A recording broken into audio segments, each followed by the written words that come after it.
사도신경으로 우리 아침 예배에 하나님 앞에 영광 드리겠습니다. 사도신경합니다. 전능하사 천지를 만드신 하나님 아버지를 내가 믿사오며 그 외아들 우리 주 예수 그리스도를 믿사오니 이는 성령으로 잉태하사 동정녀 마리아에게 나시고 본디오 빌라도에게 고난을 받으사 십자가에 못 박혀 죽으시고 장사한 지 사흘 만에 죽은 자 가운데서 다시 살아나시며 하늘에 오르사 전능하신 하나님 우편에 앉아 계시다가 저리로서 산 자와 죽은 자를 심판하러 오시리라. 성령을 믿사오며 거룩한 공예와 성도가 서로 교통하는 것과 죄를 사하여 주시는 것과 몸이 다시 사는 것과 영원히 사는 것을 믿사옵나이다. 아멘. 우리 찬송가 292장 찬송하겠습니다. 찬송가 292장 주 없이 살 수 없네.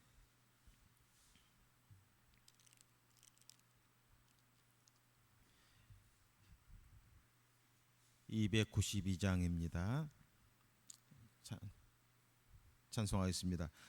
주 없이 살 수 없네 죄인의 구주여 그 귀한 보배 피로 날 구속하소서.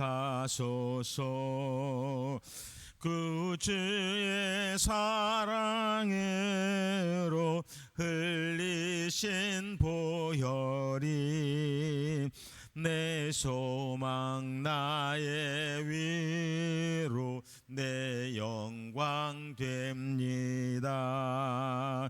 주 없이 살 수 없네 나 혼자 못 서리. 힘없고 부족하며 지혜도 없도다. 내 주는 나의 생명 나의 힘이라. 주님을 의지하여 지혜를 얻으리. 주 없인 살 수 없네 내 주는 아신다. 내 영의 기쁨 간구 마음의 소원을 주밖에 나의 마음 네 알아주리요. 내 마음 위로하사 평온케 하시네. 주 없인 살 수 없네 세월이 흐르고 이 깊은 고독 속에 내 생명 끝나도 사나운 풍랑일 때 날 지켜주시니 내 곁에 계신 주님 늘 힘이 됩니다. 아멘. 오늘 함께 나눌 말씀은 우리 큐티서 6월 16일자 월요일자 창세기 44장 14절에서 24절까지입니다. 창세기 44장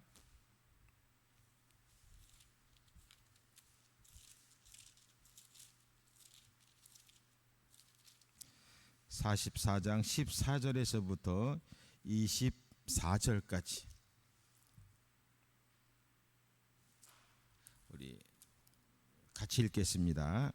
시작. 유다와 그의 형제들이 요셉의 집에 이르니 요셉이 아직 그곳에 있는지라 그의 앞에서 땅에 엎드리니 요셉이 그들에게 이르되 너희가 어찌하여 이런 일을 행하였느냐. 나 같은 사람이 점을 잘 치는 줄을 너희는 알지 못하였느냐.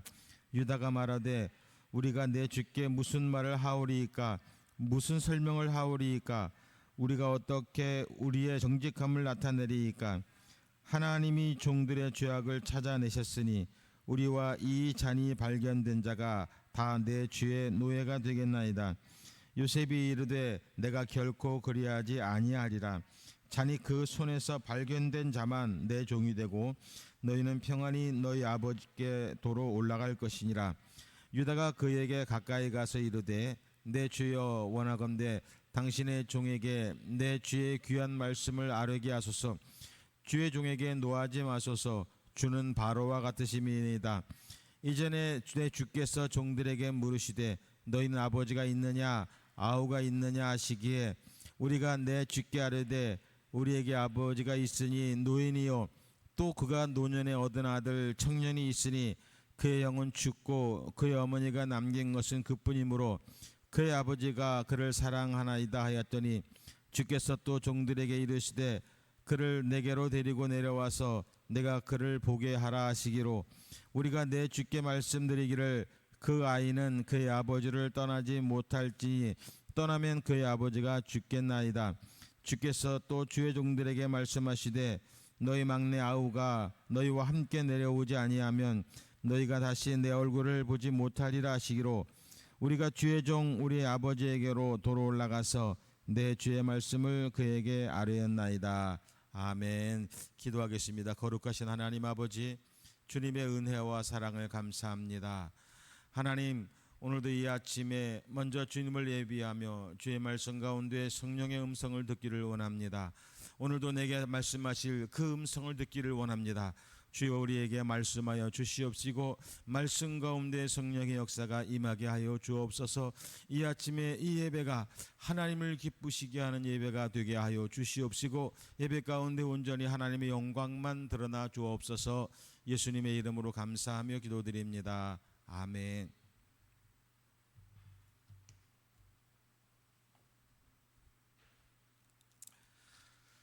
할렐루야.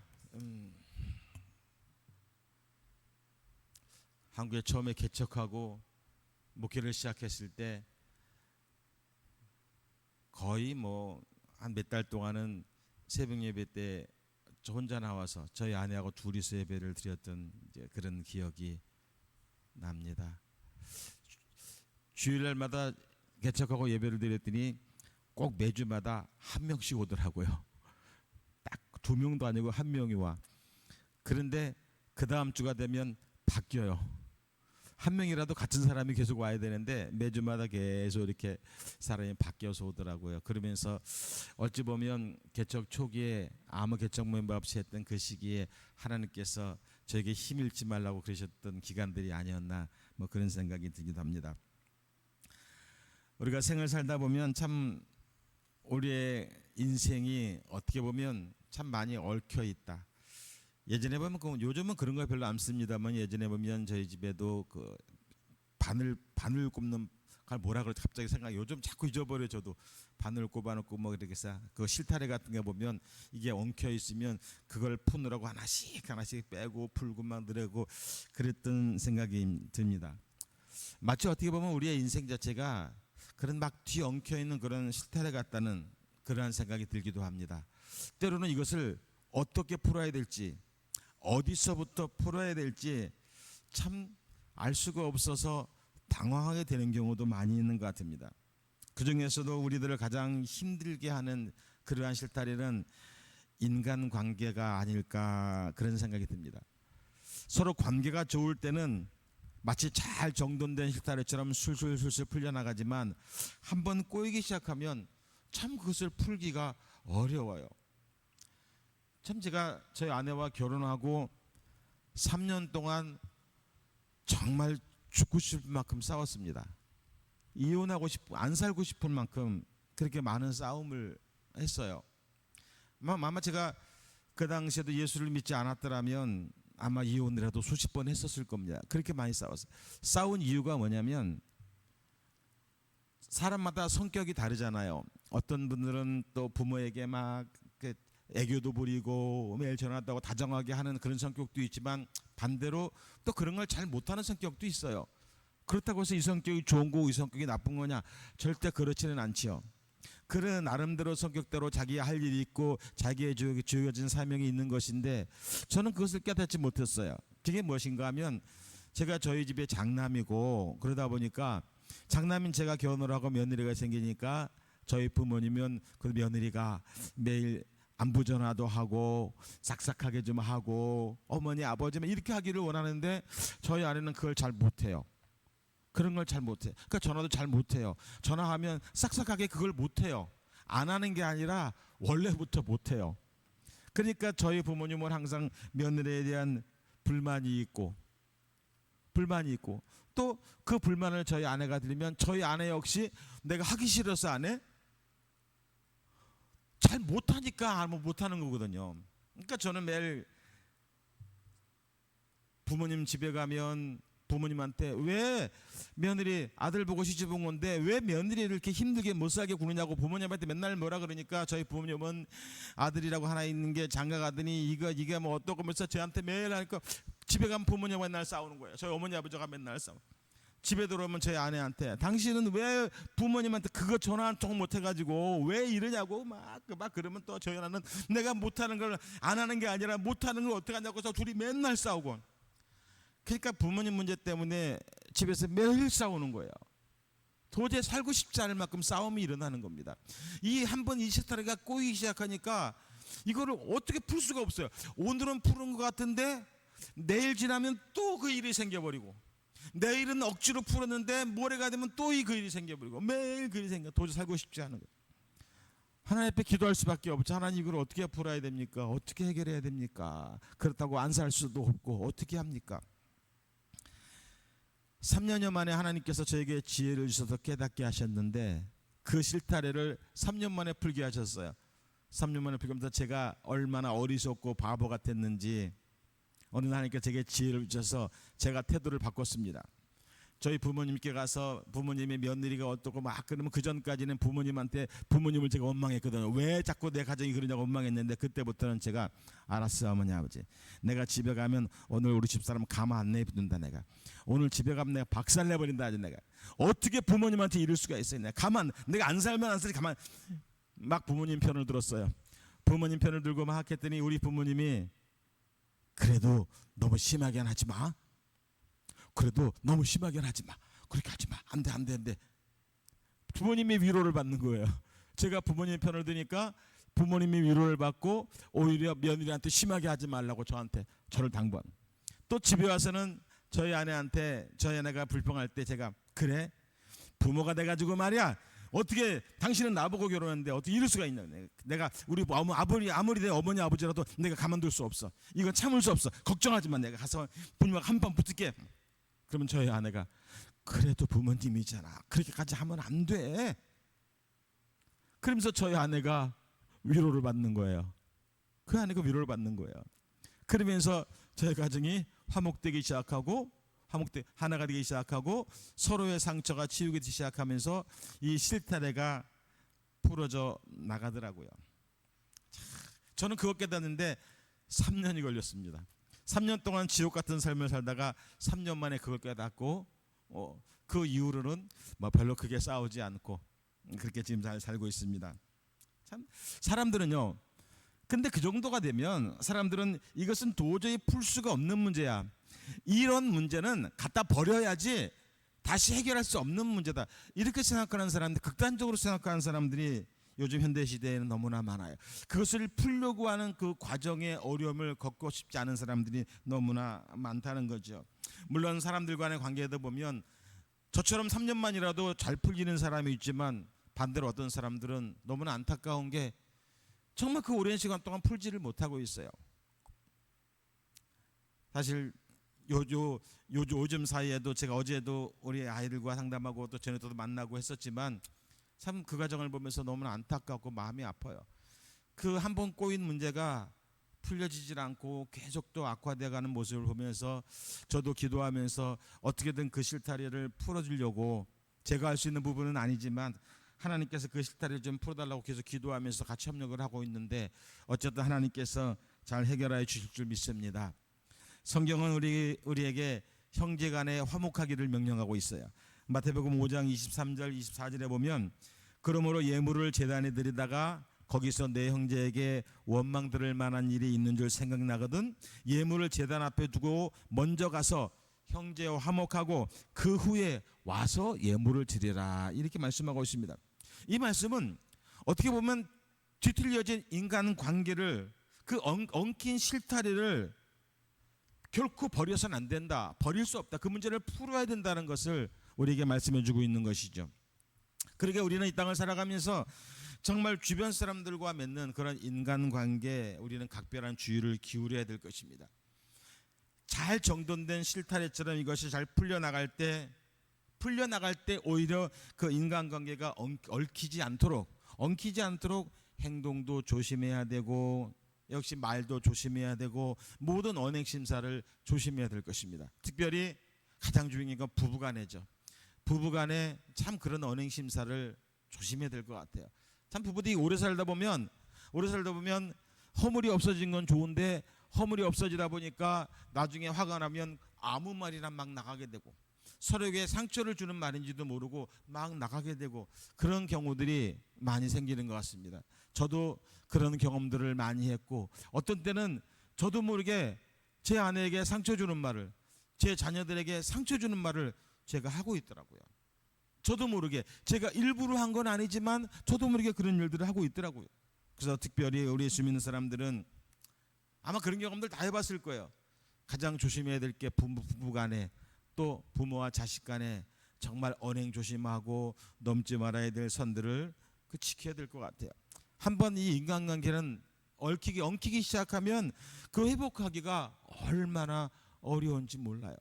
우리가 보통 상처가 나지 않은 곳은 아무리 건드려도 별거 아니지만 상처가 있는 곳은 살짝만 건드려도 너무나 크게 아픔이 다가오거든요. 너무나 큰 상처로 다가오거든요. 그런 한번 엉키기 시작하면 그것을 풀기 위해서 얼마나 큰 대가를 요구하는지 얼마나 큰 대가를 치루어야 되는지 우리는 그것을 알아야 될 것입니다. 그리고 오늘 하나님 말씀처럼 서로 화목하기 위해서 최선을 다한다면 하나님께서 그런 문제를 해결해 주실 것입니다. 오늘 요셉과 이 형님들 간의 관계가 꼬일 대로 꼬였죠. 완전히 꼬여버렸습니다. 풀 수 없을 만큼 꼬여버렸습니다. 뿐만 아니라 이 꼬인 상태에서 상당한 세월이 지나버렸습니다. 우리가 잘 아는 것처럼 요셉은 태어났을 때부터 그 아버지 야곱이 요셉을 편애하였죠. 이것이 형제들에게 시기와 질투의 대상이 되게 만들었고 결국 그것이 인간관계를 완전히 꼬이게 만들었습니다. 이뿐만이 아니죠. 또 요셉은 그 꼬인 데다가 특이한 꿈까지 꿈으로 인해서 그 인간관계를 더욱 힘들게 하고 말았습니다. 이것이 결국 어떤 모습으로 나타났습니까? 꼴보기 싫은 동생, 그 동생 결국 팔아버리고 말았죠. 마치 우리들이 살아가면서 인간관계가 꼬일 대로 꼬여버리면 어떤 생각이 듭니까? 아유, 내가 다시는 너 안 보고 싶어. 다시는 너랑 안 만나고 싶어. 이제 우리 관계를 끊어버리고 싶어. 더 이상 하시고 싶지 않아. 이 정도가 된다면 이거는 관계가 꼬인 정도가 아니라 거의 그냥 폐기 처분해버리겠다는 그 정도까지 간 것이죠. 이 정도까지 꼬여버리고 나면 다시 그걸 회복한다는 것이 얼마나 어려운지 몰라요. 저는 지금 아침에도 그런 상담을 잠깐 지금 하고 왔습니다.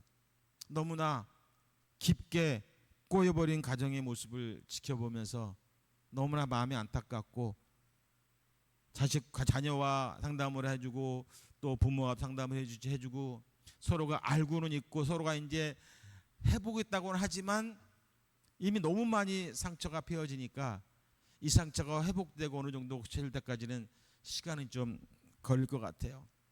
상처를 내는 건 쉽지만 그 상처가 회복되기까지는 너무나 많은 대가를 치루어야 한다는 거죠. 지금 어찌 보면 요셉이 그 많은 상처를 안았죠. 요셉은 이 일을 해결하기 위해서 어떻게 했습니까? 형님들 스스로 무엇이 잘못되었는지를 깨닫고 돌이키게 하려고 하는 그 힘을 쓰고 있다는 것이죠. 어찌 보면 이것은 하나님께서 우리에게 늘 사용하시는 방법 중에 하나입니다. 우리가 하나님 앞에 불순종하고 하나님 앞에 영광을 가리고 죄악을 범했을 때 하나님은 그냥 그대로 우리를 용서하지 않으시죠. 우리가 그것이 왜 죄인지 그것 때문에 하나님 말씀에 우리가 무엇을 불순종한 것인지, 하나님의 영광을 무엇을 가린 것인지를 반드시 깨닫게 해주시고, 우리도 또한 우리가 지은 죄에 대한 과정을 거치게 만드시죠. 그래서 우리는 징계라고 말하기도 합니다. 그렇죠?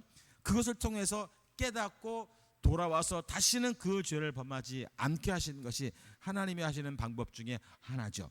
그러기에 우리가 회개라고 하는 것은 뭐냐면, 내가 그냥 잘못했다라고 얘기하는 것이, 고백하는 것이 회개가 아니라, 회개라는 것은 가던 길을 돌아서는 것입니다. 내가 죄악의 길을 갔다면 말로 끝나는 것이 아니라 그 생활을 청산하고 돌아서야 된다는 것이죠.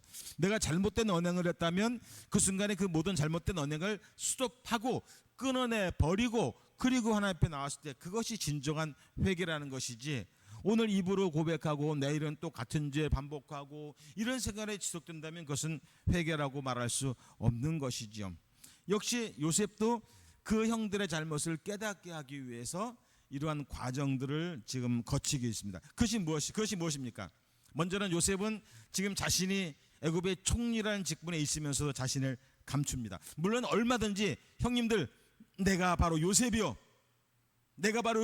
이제 우리 가정 걱정하지 말고, 우리 형제들 걱정하지 마세요, 내가 먹을 걸 다 책임지겠습니다, 이렇게 할 수도 있었습니다. 물론 그런 마음도 분명히 있었겠죠. 그러나 중요한 것은 형님들이 무엇을 잘못했는지 이것을 깨닫지 못하면 앞으로도 또 그 실수를 반복할 수 있기 때문이죠. 그래서 그 형님들에게 자신들의 일을 경험하게 하는 것이죠. 목회할 때 이런 일이 있었습니다. 한 번은 어떤 여성도분이 상담하러 찾죠. 저한테 전화로 상담이 왔어요. 와서 하는 말이, 남편이 그렇게 못된 짓을 많이 하고 그렇게 자신을 폭행하고 도저히 살 수가 없다는 거예요. 이혼하고 싶다는 거예요. 근데 딴 교회 가서 많이 상담을 해봤다는 거예요. 상담할 때 목사님들이 다 뭐라 그래요? 이혼하시면 안 돼요. 성경에 이혼하지 말라 그랬어요. 이혼하시면 안 돼요. 기도하세요. 하나님이 해결하실 겁니다. 늘 목사님들 그런 소리만 하는 거야. 물론 맞지. 그러니까 이 여성들은 상담만 갔다 오면 더 속이 터져버리는 거야. 더 미쳐버리는 거예요. 지금 내 가정에 들어가면 오늘 저녁에 내가 또 두들겨 말질지도 모르고, 이 못된 남편이 또 무슨 짓을 할지 모르는데 이혼하지 말라. 그러다가 어쩌다가 저한테까지 전화 왔어요. 제가 그 얘기를 듣는데 너무 가슴이 아픈 거예요.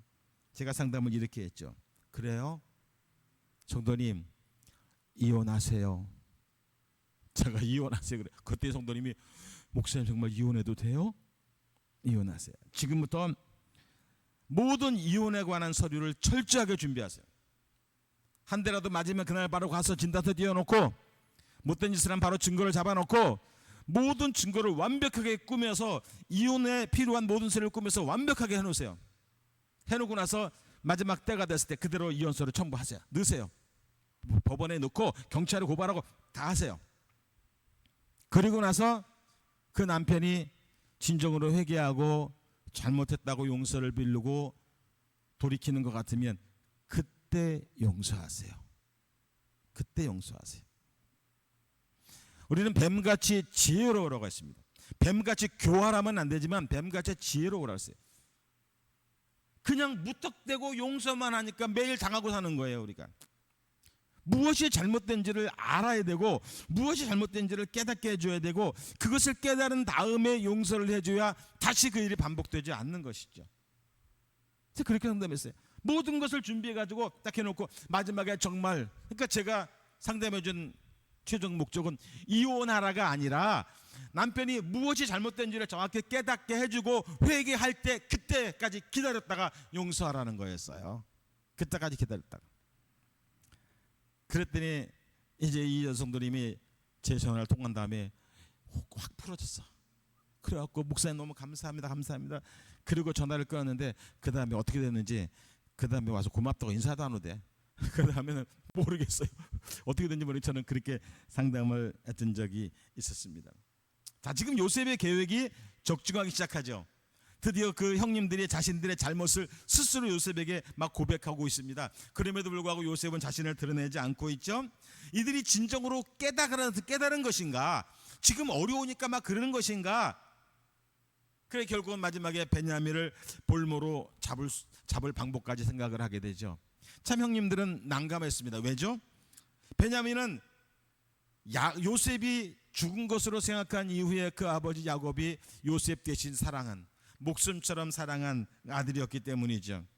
만약에 돌아와서 아버지께 그런 얘기를 했더라면 이 형님들이 생각하기에는 그 아버지가 베냐민 때문에 죽을지도 모른다는, 충격받아 죽을지도 모르는 생각까지 하게 된 거죠. 이 본문의 앞부분을 살펴보면 지금 야곱의 가정에 먹을 것이 다 떨어졌습니다. 그 긴 흉년에 모두 굶어 죽게 생겼죠.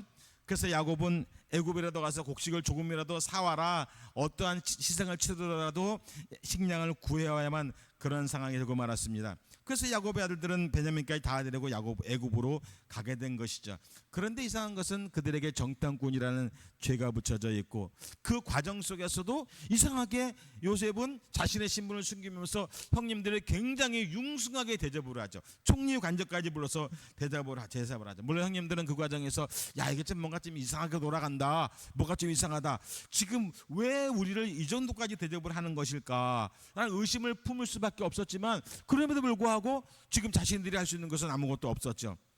요셉은 자기 형제들에게 모든 곡식 자리에 곡식을 넣게 하고 막내에게만 은잔을 하나 추가해서 넣게 만들고, 그들이 돌아갈 때 뒤를 쫓아가서 도둑의 누명을 씌우고, 그리고 베냐민을 남겨두라고, 베냐민에게만 죄를 묻겠다라고, 베냐민만 남겨두라, 막내만 남겨두라고 이렇게 이야기를 할 때, 그때 마지가 나타나죠. 마지는 아니지만 유다가 나서서 아직은 요셉이 아니죠, 총리죠. 총리에게 간청을 하죠. 베냐민에 대한 아버지의 사랑을 얘기하면서 요셉에게 사정을 합니다. 그런데 지금 어떤 상황입니까? 지금 베냐민은 도둑놈으로 잡혀 있는 거예요. 어쩌면 지금 요셉의 그 모든 가족들이 다 도둑놈의 상황인 거예요. 요셉이 그렇게 만들어 버렸어요. 다 도둑놈을 만들어 버렸어요. 자칫하면 한 번에 일거에 몰살당할 수도 있다는 상황이죠. 그럼에도 불구하고 유다는 목숨은 물론 온 천재들의 목숨까지 위태로울 수 있는 상황에서도 자신의 목숨을 걸고 가족을 위해서 나선다는 것입니다. 저는 오늘 이 큐티의 말씀을 어저께 묵상을 같이 해보면서 참 우리가 예수를 믿는다는 것은 무엇일까? 예수를 믿는다는 게 무엇일까 한번 생각해 보았습니다. 그래서 제 나름대로의 결론은, 예수를 믿는다는 것은 예수를 위해서 내 목숨까지도 내놓을 수 있는 그러한 상황을 감수해야 된다. 때로는 예수님 때문에 내가 손해볼 수도 있고, 때로는 예수님 때문에 내게 불이익이 올 수도 있고, 때로는 예수님 때문에 내 목숨을 내놓을 수도 있습니다. 전에 저는 설교 시간에 순교에 대해서 말씀을 드린 적이 있었어요. 순교, 어디 가서 총 맞고 칼 맞아 죽는 순교는 제일 쉬운 순교입니다. 우리는 그것이 제일 어려운 순교라고 생각을 하고, 그것만이 천국에 가면 하나님 나라의 가장 보좌에 앉을 수 있다고 생각했지만, 저는 기도하면서 오랜 시간 동안 순교에 대해서 기도하면서 그런 결론을 얻었어요. 그건 제일 쉬운 순교예요. 어느 한 순간에 그냥 객기 한번 부려서 킥하고 죽으면 끝나잖아요. 그러나 정말 하나님이 원하시는 순교는 뭐냐? 목숨 떨어지는 순교보다 더 중요한 것은 이 땅에 살면서 내 일생 동안 주를 위해서 내 목숨까지도 내놓을 수 있는 그런 헌신적인 삶, 헌신적인 신앙생활, 이것이 바로 진정한 하나님이 원하시는 순교라는 그런 것을 말씀드린 적이 있습니다. 오늘 이 아침에 바쁘고 힘들고 어려운 시간이지만 때로는 주의 영광을 위해서, 하나님과 교제하기 위해서, 또 때로는 교회를 위해서, 때로는 이 아침에 기도회를 매일 인도하시는 목사님을 위해서라도, 함께 해주기 위해서라도 나와주는 이러한, 어떻게 보면 희생일 수도 있어요. 어떻게 보면 우리 장로님 헌신일 수 있어요. 매일 이렇게 나온다는 게 쉬운 일이 결코 아니거든요.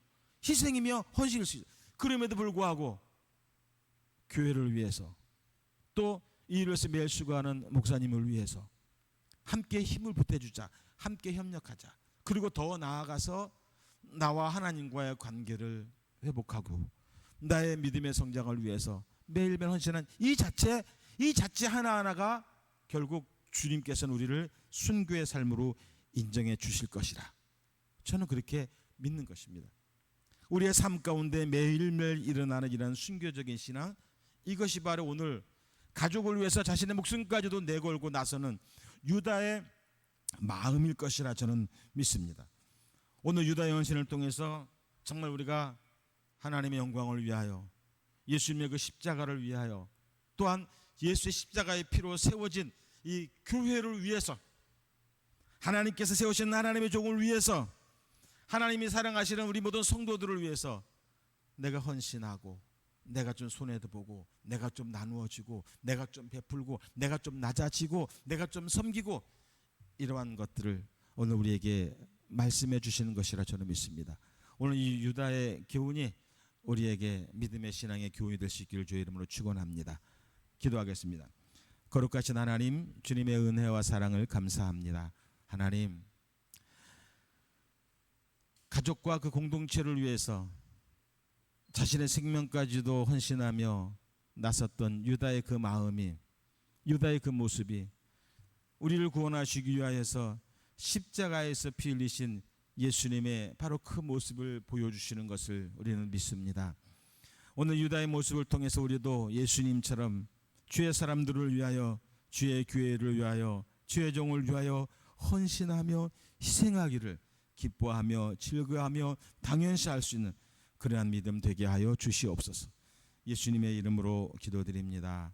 아멘. 주기도만 하겠습니다. 하늘에 계신 우리 아버지여, 이름이 거룩히 여김을